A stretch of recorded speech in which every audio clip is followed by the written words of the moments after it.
Seth Rollins vacating the World Championship. What about Nakamura potentially going to New Japan, WWE, and AEW? They're at war, but what about WWE and New Japan? That's a big one. We got to talk about WWE Raw. We got to talk about so much more. It's all coming up right here on The Ango Show. If you guys want more videos like this too, don't forget to click that subscribe button and ring that bell. This way you never miss a video on the channel. I want to keep you guys updated with everything that's happening in professional wrestling. And I think we should start with Nikki Bella. Now, Nikki Bella has come back to WWE. Nikki Bella has been involved in the WWE, but then we saw her kind of go away, and a lot of people were kind of confused. What's exactly the issue here?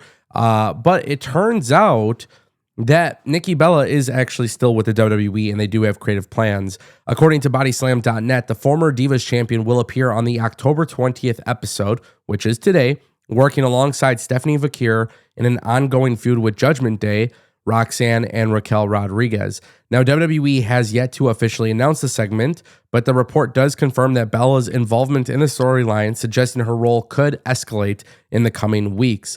Now, obviously, this is a very big episode for WWE Raw. WWE Raw, if you look at all of the plans that have been posted online, if you look at what WWE has announced, I mean, this is a very stacked episode. One that a lot of people are relatively excited for, which is a phenomenal thing, right? WWE obviously has been pretty impressive in the last 2 weeks. It seems like they've kind of stepped it up a little bit more creatively after a little bit of a slump. And now Nikki Bella coming back is obviously a relatively big deal. I think for a variety of reasons, right? I think Nikki Bella is somebody who, you know, there's been a lot of confusion maybe as to whether or not she would be solo or would she go after the tag titles with Brie. Brie has yet to return. We see her on TV. We see her do some stuff. Then she gets pulled. You know, this is a great example of a veteran who is back into WWE programming, but the veteran here cannot be the limelight. The veteran here cannot be the one taking all the shine away. And I say this all the time. I welcome Nikki Bella. I welcome Trish Stratus. I welcome legends and veterans to come back and be part of the show. But you got to work with the youth. You got to help put people over. I like the idea of Nikki Bella being associated with Stephanie Vaquer. I like the idea of her being associated with Roxanne and Raquel. It's harmless in my opinion. This is harmless booking. I don't think it really hurts the product in any way, and I don't think it will hurt the talent in any way. And I do think Nikki Bella was just a product of WWE at a time where the product itself, you know, it didn't really highlight women's wrestling. And I think that's a big thing that we don't often talk about, which is actually kind of the reason why I do want Brie Bella to return. Nikki and Brie coming back and doing a tag team championship run, a tag team championship storyline can not only help beefing up that women's tag team division that pretty much doesn't exist, but it brings a little bit of importance to it. Like right now, Charlotte and Alexa Bliss are doing a phenomenal job in the women's tag team championship belts. But deep down inside, the reason why I seem to enjoy it as much as I do in this particular situation is because of the fact that Charlotte and Alexa have found something that works. But what about everybody else in the division? So I'm glad with Nikki being back. I'm glad that she's going to be on Raw. I would like to see, hopefully going into next year, it leads to Brie Bella coming back and we can get them in the women's tag team division. Let them do something of some sort of importance together. Because obviously that wasn't afforded to them back several years ago when they were originally in the WWE. Let's change gears, guys. Mercedes Mone has won her 12th championship belt. And she did this at Winnipeg Pro. She defeated Jody Threat to become their women's champion. And now she is currently holding 12 titles. Some people like this, some people don't. I have a very weird, interesting take here. Mercedes winning 12 championship belts, I'm not mad about. I don't hate belt collector gimmicks. I don't think they're bad for the product by any means. But I do have somewhat of an issue here with the fact that Mercedes being a belt collector, while it's cool, she's not really doing anything prominent on AEW television. when you watch AEW television, it is very clear who your top stars are. Mercedes Moné doesn't really strike me as a top star for this company because the stories or the matches that she's associated with aren't top star quality. Maybe that doesn't make sense to you, but it is very clear when you watch wrestling who is at the top and what is the most important part of the show. I feel as if Mercedes is one of the greatest in-ring performers, but also, promos, performers, character. She's literally one of the best in the world in the women's division. And really, when you look at that, I don't know if what she's doing currently is matching that, despite the fact that she's holding 12 championship belts. Her beating Jody Threat is fine. I have no problem with that. I have no problem with her if she goes 13, 14, and 15. Give her more belts, I don't mind. But I do want this to lead to something. That's what I'm looking for. And with Mercedes getting this win, that's cool. And by the way, I will defend this 1,000,000%. Mercedes showing up and winning indie belts could be a very big positive for ticket sales for these indie shows. So in my humble opinion, I'm good with that. But what does this lead to? Does this lead to Mercedes eventually just vacating every belt that she has? Like, what's the long-term play here? I think that is the interesting part that may not be getting talked about often. And because it's not getting talked about often, I feel maybe it's a little directionless. But good on Mercedes. She's killing it. I have a lot of praise for her. Hell, if they want to get her 15 belts, I'm good with it. I have no problem with that whatsoever. But if you're going to carry 15 belts, you have 15 belts to lose, and that's where maybe the conversation is vacating all those belts would be a bad idea. Who knows at this stage of the game? But congrats, Mercedes. Ladies and gentlemen, it's time to talk about a very, very big topic, and this is the idea of WWE and New Japan Pro Wrestling working together. Now, it's not a done deal yet, but Dave Meltzer and the Wrestling Observer newsletter has come out, and they're talking about this because there's a very strange situation going on. Hiroshi Tanahashi, is looking to retire against Shinsuke Nakamura, who is currently signed to WWE.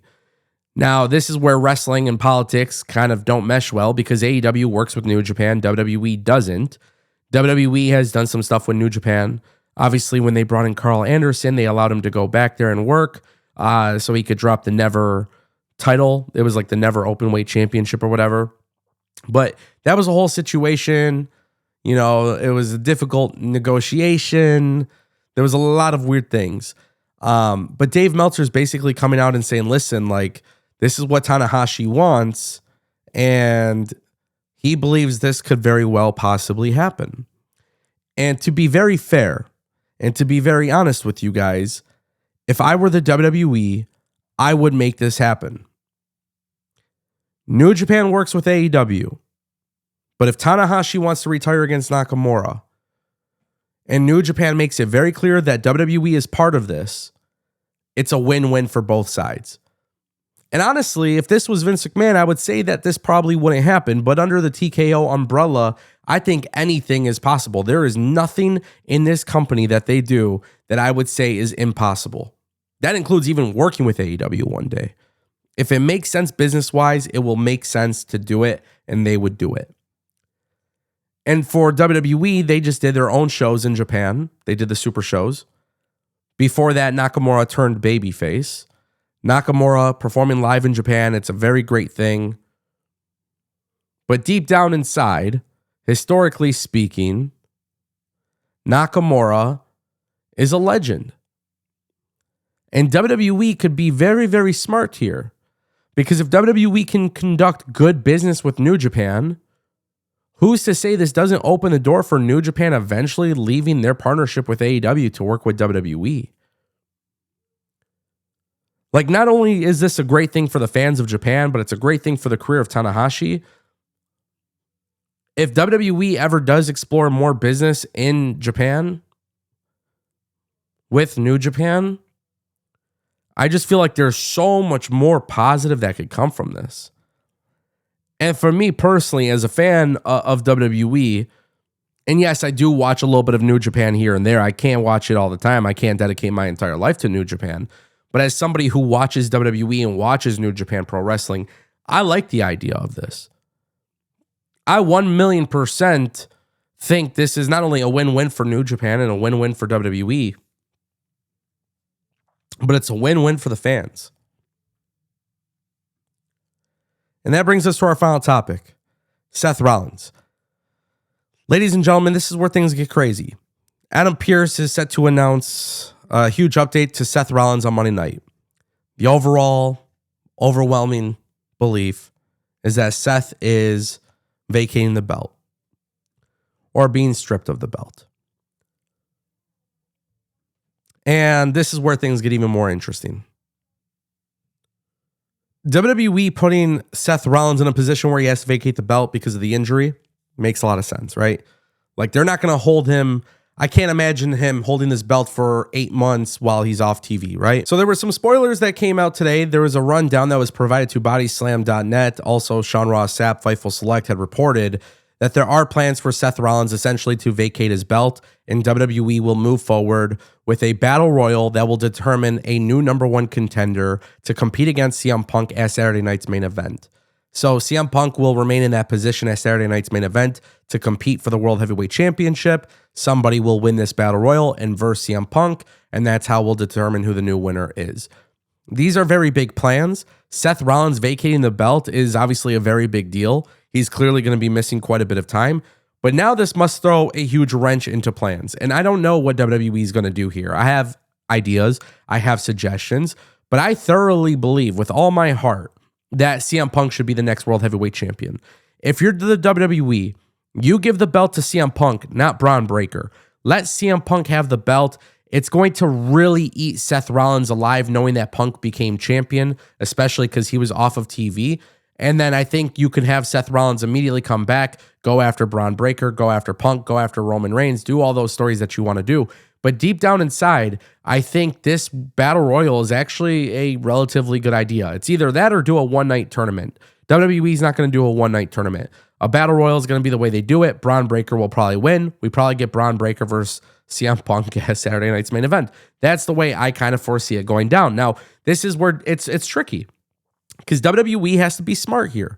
What about the plans for Austin Theory? What about the plans for Brock Lesnar? The War Games, like what's all that happen? What's going down with that? We just saw on SmackDown, MFT and Wyatt Six are teasing and teasing and teasing. Maybe they're going to get the War Games match instead. Clearly, plans have changed because of the Seth Rollins injury. So how WWE responds to this is going to be very challenging. But if they do very well here, this could change a lot. And that's why I think Punk should win. Punk should be the champion. And he's obviously not going to be in the Battle Royal because he's already guaranteed the match at Saturday night's main event. But this is where things will get interesting. I fully believe WWE could do something very, very good here. I don't know what they're going to do. This is going to be a little bit more unpredictable from WWE. Unfortunately, with Seth, it sounds like this injury is actually legitimate. And that part sucks. So best wishes to Seth Rollins. Ladies and gentlemen, if you guys want more videos like this, don't forget, click subscribe.